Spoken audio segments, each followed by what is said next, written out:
I wanted to talk about a lot of different things about what it felt like to be Asian, Asian American, and in Reina's case, half Asian. You know, and I felt like the way to do that was to talk about an American character coming back to a place where he looks the same, but isn't quite the same as everybody else. And I like the idea that that parallels my own life, because I was born in Busan but went to America when I was very young. But it never meant that Korea left my heart. It was always a big part of who I am. And so I know a lot of my friends who are Gyopos also came back to Korea to work, you know, as they were adults. And some of them married Korean nationals.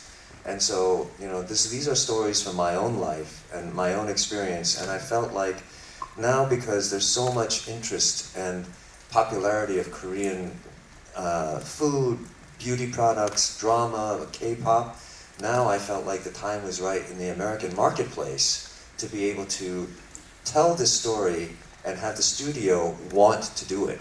Because before, if we wanted to try to do this 5 or 10 years ago, I don't think there was as much interest in Korea, and so even though I would want to make this story, the studio wouldn't buy it.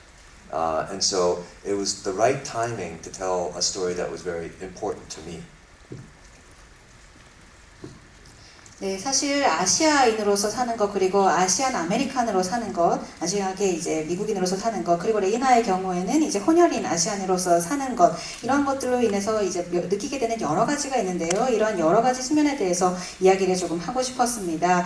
그렇기 때문에 이 미국인인 캐릭터가 이제 자신과 같은 모습을 지닌 사람들이 살고 있는 국가로 돌아오지만은 그 사람들이 꼭 나와 같지는 않은 그런 상황에 놓이게 되는 그런 이야기를 하고 싶었습니다. 그리고 이 이야기는 결국에 저의 삶을 반영하는 것이기도 한데요. 저는 이제 부산에서 태어나긴 했습니다만 굉장히 어린 나이에 미국으로 이민을 하게 되었습니다. 하지만 한국이라고 하는 이 나라가 제 마음을 떠난 적은 전혀 없었습니다. 언제나 저의 정체성이 아주 중요한 일부분이었죠. 그리고 이러한 경험은 저의 친구들이 많은 교포인 친구들에게서도 발견이 됩니다. 한국에 일을 하러 다시 돌아오기도 하고 또 한국에서 한국인 아내를 만나서 결혼을 하기도 하고요. 이런 일들이 많이 있거든요. 그렇기 때문에 저의 삶과 저의 경험을 녹여낸 이야기를 하고 싶었던 열망이 크게 있었습니다.